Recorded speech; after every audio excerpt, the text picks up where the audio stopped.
હું મોહિની સાની એબીજ ન્યૂઝમાં આપ સર્વ દર્શક મિત્રોનું હાર્દિક સ્વાગત કરું છું। સમાચારની શરૂઆત કરતા પહેલા જોઈએ આજના મુખ્ય સમાચાર।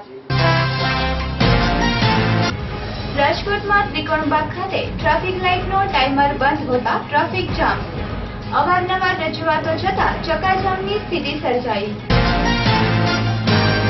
ત્રિકોણબાગ ખાતે બનાવવામાં આવ્યા બર્ફીલા બાબા। બર્ફીલા બાબાને જોવા લોકોના ટોળેટોળા ઉમટી પડ્યા। રાજકોટ જિલ્લા કલેક્ટર કચેરી ખાતે ધરણા કરવામાં આવ્યા। બીપીએલ વાળાને પ્લોટ ન આપવામાં આવતા કરાયા ધરણા।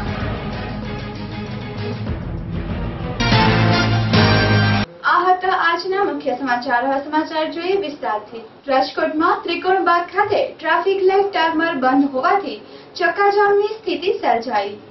રાજકોટના ત્રિકોણબાગ ચોકમાં છેલ્લા દોઢેક માસથી ટ્રાફિક લાઇટને ટાઈમર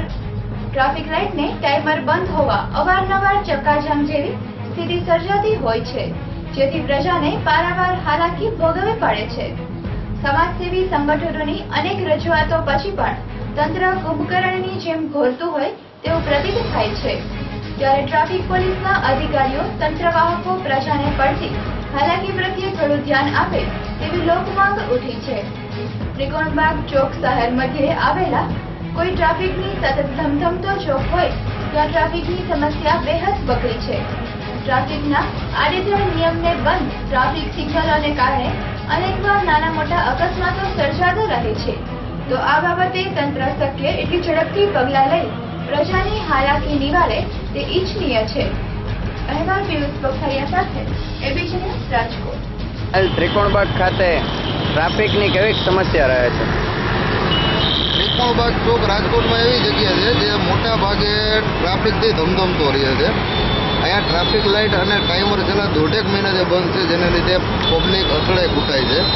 ટ્રાફિક પોલીસ અને ટ્રાફિક વોર્ડરોના અણઘડ ટ્રાફિક નિયમનને લીધે પબ્લિકને પારાવાર હાલાકી ભોગવવી પડે છે, જેની તંત્રવાહકો કે ટ્રાફિક પોલીસને પડી નથી હોતી। આને લીધે ઘણીવાર અકસ્માતો સર્જાય છે। તંત્ર આમની સામે વહેલી તકે જાગે તો વધારે સારું।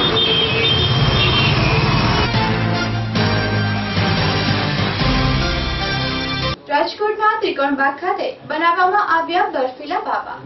પ્રાપ્ત વિગત મુજબ હવે ઉનાળુ વેકેશન શરૂ થઈ ગયું છે। આવી ગરમીમાં ક્યાં જવું અને શું કરવું જેવી સ્થિતિ સર્જાઈ છે। બાળકોને વેકેશન પડતાની સાથે જ પ્રવાસની યાદ આવવા માંડે છે। આવા ધગધગતા તડકામાં ઘરમાંથી બહાર નીકળવાનું પણ મુશ્કેલ પડે છે, ત્યારે આ રાજકોટ શહેરના ત્રિકોણબાગ ખાતે બર્ફીલા બાબાનું પ્રદર્શન ગોઠવવામાં આવ્યું છે।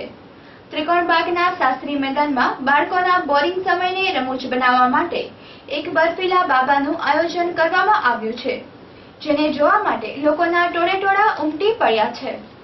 અહેવાલ પિયુષ બખરિયા સાથે એબીજ ન્યૂઝ રાજકોટ।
રાજકોટની જિલ્લા કલેક્ટર કચેરી ખાતે કોઠારિયા ગામના ગામવાસીઓ ધરણા પર ઉતર્યા।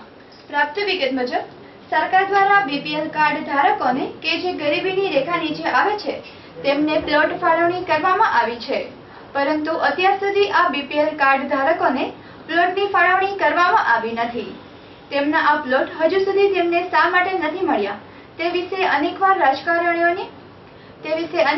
રાજકારણીઓને તેમજ સરકારને પૂછવા છતાં કોઈ સંતોષકારક જવાબ મળ્યો નથી, જેનાથી કોઠારા ગામવાસીઓમાં સરકાર સામે રોષની લાગણી ફેલાવાઈ છે.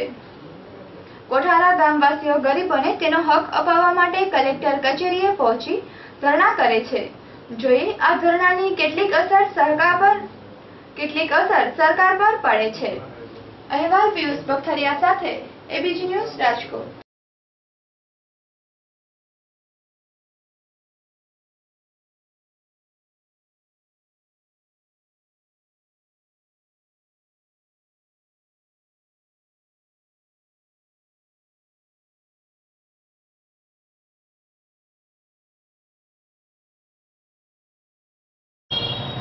શું નામ ભાઈ આપનું?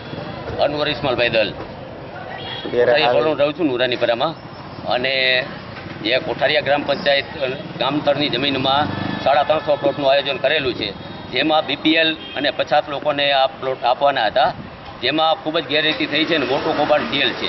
અમે કલેક્ટર કમિશનરને રજૂઆત કરવા છતાં કોઈ અમારું સાંભળતું નથી. આમાં જે તાલુકા વિકાસ અધિકારી અને સરપંચ, ગામના સરપંચ, ઉપસરપંચ અને 4-5 મળતિયાઓએ થઈ અને મોટું કૌભાંડ આચરેલ છે. જે જરૂરિયાતવાળા માણસો છે તેમને આ પ્લોટ મળેલ નથી. તો અમારી એવી માંગ છે કે ભાઈ આ જે જરૂરિયાતવાળા છે એને પ્લોટ મળવા જોઈએ, અને આ પ્લોટ ડ્રોથી આપવાના હતા, પ્લોટમાં ડ્રોની કોઈ સિસ્ટમ કરી નથી અને એમના પ્લોટ આપી દીધા છે અને મોટું કૌભાંડ થયેલ છે. એના માટે અમે અહીંયા આંદોલન કરીને બેઠા છીએ. આજે 80 દિવસ થયા છે પણ અમારું કોઈ સાંભળતું નથી, અને જ્યાં સુધી અમારું સાંભળશે નહીં કોઈ ત્યાં સુધી અમે અહીંથી ઉઠવાના નથી. અને આ તકે અમે 27 તારીખે હોસ્પિટલ ચોક આંબેડકર સાહેબના પુતળા પાસેથી અમે કલેક્ટર ઓફિસે આવી અને આવેદનપત્ર આપવાના છીએ, જેમાં સૌ કોઈએ જે લાભાર્થી ભાઈઓ છે તેને આમાં સામેલ થવા અમારી નમ્ર ગુજારિશ છે. આજે પણ સોમનાથ મંદિર આતંકવાદીઓના હિટ લિસ્ટમાં આવે છે, જેથી સોમનાથ મંદિરને સ્ટેટ પ્લસની સુરક્ષા આપવામાં આવી છે. ભારત દેશમાં 12 જ્યોતિર્લિંગનું પ્રથમ સોમનાથ મહાદેવ મંદિરમાં વર્ષો પહેલા પણ ઘણીવાર હુમલાઓ થઈ ચૂક્યાના ઇતિહાસના ચોપડે નોંધાયેલ છે, અને આજે પણ સોમનાથ મંદિર આતંકવાદીઓના હિટ લિસ્ટમાં આવેલું છે. ત્યારે સોમનાથ મંદિરની સુરક્ષા અર્થે રાજ્ય સરકાર અને કેન્દ્ર સરકાર ચિંતિત છે. ત્યારે સોમનાથ મંદિરને સ્ટેટ પ્લસ સુરક્ષા આપવામાં આવેલ છે, અને સોમનાથ મંદિર પર નાપાક ઈરાદા રાખનારની ભારત દેશ પર અસર પડે છે, જેના લીધે ગીર સોમનાથ જિલ્લા પોલીસ અધિક્ષકના માર્ગદર્શન હેઠળ સાગર સુરક્ષા દળ તૈનાત કરવામાં આવેલ છે, જેના દ્વારા 24 કલાક સીસીટીવી કેમેરા, દરિયાઈ માર્ગો પર દરિયાઈ બોટોમાં મરીન પોલીસ દ્વારા સતત પેટ્રોલિંગ, સોમનાથ મંદિરની આસપાસ ઘોડેસવાર પોલીસ જવાનો, ખુલ્લી જીપમાં હથિયાર સાથે જવાનો, ડોગ સ્ક્વોડ, મહિલા પોલીસ, હોમગાર્ડ, એસઆરપી તેમજ સોમનાથ ટ્રસ્ટ દ્વારા પણ યાત્રિકોને પૂરી તપાસ, મંદિરની અંદર તેમજ બહારના ભાગે સિક્યુરિટી સહિતની તકેદારીના પગલાં લેવામાં આવે છે. સાગર કવચ નામની મોક ટ્રીપનું આયોજન કરવામાં આવેલ. ગીર સોમનાથ જિલ્લામાં દરિયાઈ સુરક્ષા અર્થે પેટ્રોલિંગ કરી આતંકવાદી પ્રવૃત્તિ નિષ્ફળ બનાવવાની જે બાબત પોલીસ તંત્ર દ્વારા વેરાવળ બંદર સામે ચેનલથી થોડે દૂર પેટ્રોલિંગ હાથ ધરતા એક શંકાસ્પદ બોટમાં એન્જિન રૂમમાં 4 વ્યક્તિઓ સાથે 3 RDXના બોક્સ તથા સોમનાથ મંદિરનો નકશો મળી આવેલ. આવી જ રીતે ચુસ્ત પોલીસ બંદોબસ્તની સફળતા મેળવેલ હોવાનું જાણવા મળેલ છે. અહેવાલ મિતેશ પરમાર સાથે એબીજી ન્યૂઝ ગીર સોમનાથ.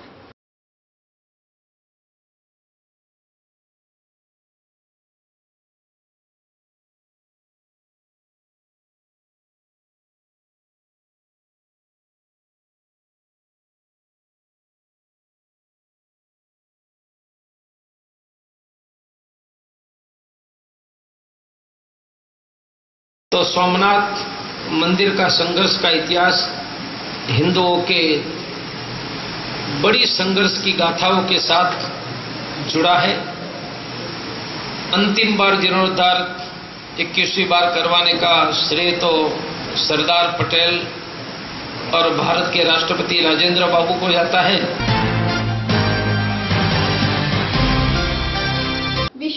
પરિષદના 50મા વર્ષમાં પ્રવેશના ઉજવણીના ભાગરૂપે સુવર્ણ જયંતિની ઉજવણી કરવામાં આવી।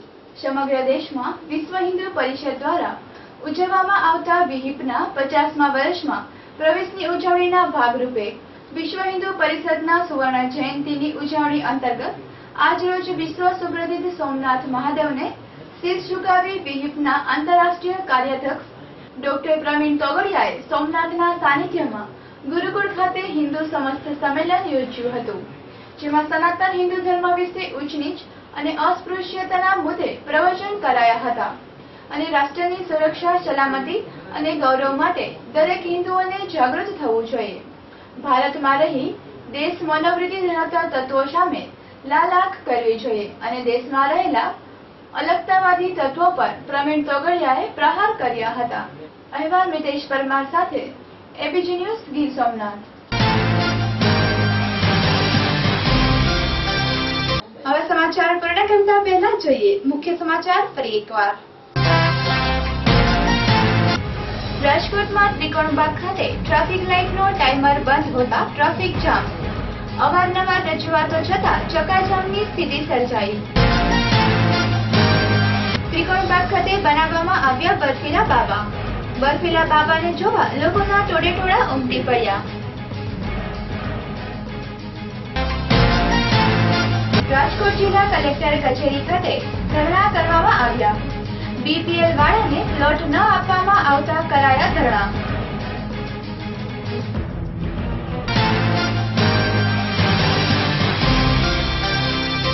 આ હતા આજના એબીજી ન્યૂઝ સમાચાર। આવતીકાલે આ જ ટાઈમે આ જ ચેનલ પર ફરી મળીશું। ત્યાં સુધી જોતા રહો એબીજી ન્યૂઝ। નમસ્કાર।